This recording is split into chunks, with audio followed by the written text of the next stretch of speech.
Welcome back. Polls in India suggesting the Hindu nationalist BJP will likely defeat the incumbent Congress party to form the next government in New Delhi. If that happens, Narendra Modi becomes Prime Minister. And the world's watching to see how he could shape India's foreign policy. How does Modi handle prickly ties with Pakistan or an uneasy relationship with China? Then there's this complicated situation with Washington. A few years ago, the US refused Modi a visa for his alleged complicity in the Gujarat riots of 2002. If Modi does become the leader of the world's largest democracy, how does the White House deal with a man it once spurned? Well, joining me now in the studio is Tarun Vijay of the BJP. He's a member of India's upper house of parliament. Mr. Vijay also sits on the Parliamentary Consultative Committee at India's Ministry of External Affairs. Thanks for joining us. Thank you. The BJP looks set for a victory in India. If Narendra Modi becomes the Prime Minister of the country, will we see major changes in foreign policy or will we see a broad continuity? There is a continuity in all the governments, whatever color or shade they had been belonging to so far. But certainly Narendra Modi presents a very strong and very decisive leadership. So we hope that the neighborhood will be much more calmer, and we will have a better relationship with the United States on a basis of reciprocity at par. And certainly it also depends on the other side that how would they deal with the new government. But we will certainly be going for better trade and industry relations and without any baggage of history. Well, you talked about the neighborhood. Let's look at some specific areas. What about relations with China?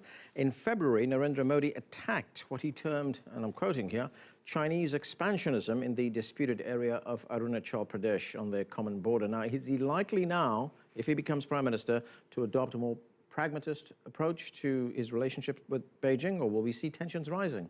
There was nothing new that Mr. Modi said in Arunachal Pradesh.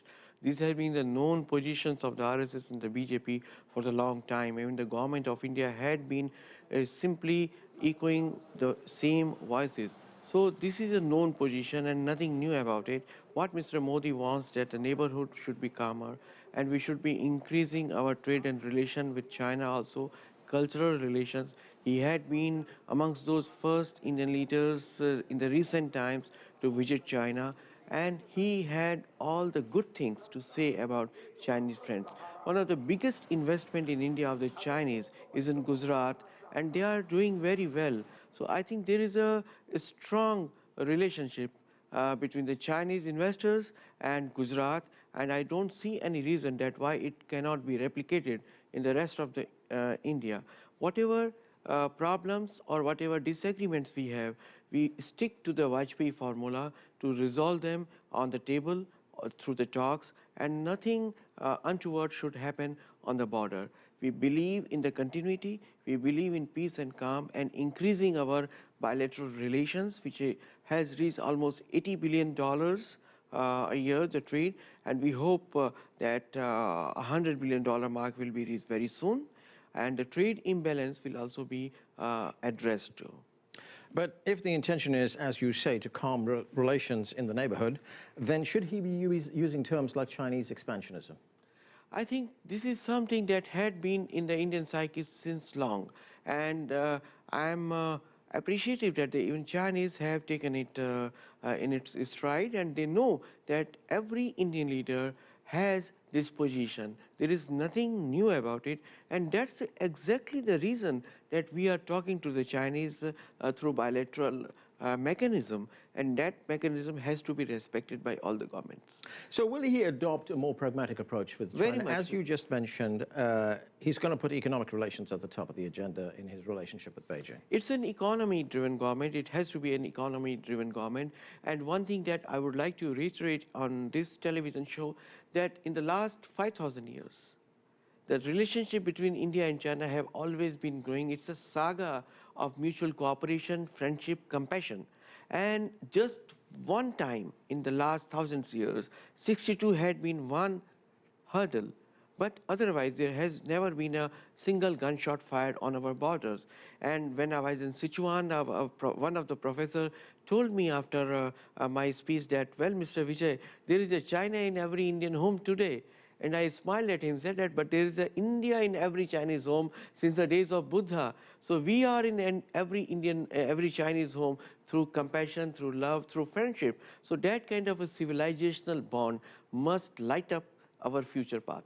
Okay, let's talk about that other big relationship, and that is the relationship with Washington. The US at one time declared Mr. Modi persona non grata, denied him a visa for his alleged involvement in those riots, which I mentioned in 2002. So how does the BJP government conduct business with the United States in such a fraught atmosphere? We don't know about it. This is for the US. The US deals with US, and US has to deal with India, and US has to deal with the Indian leaders. It is for them to decide on their policy. We never applied for a Modi visa. Never Mr. Modi had ever applied, and that was denied to him.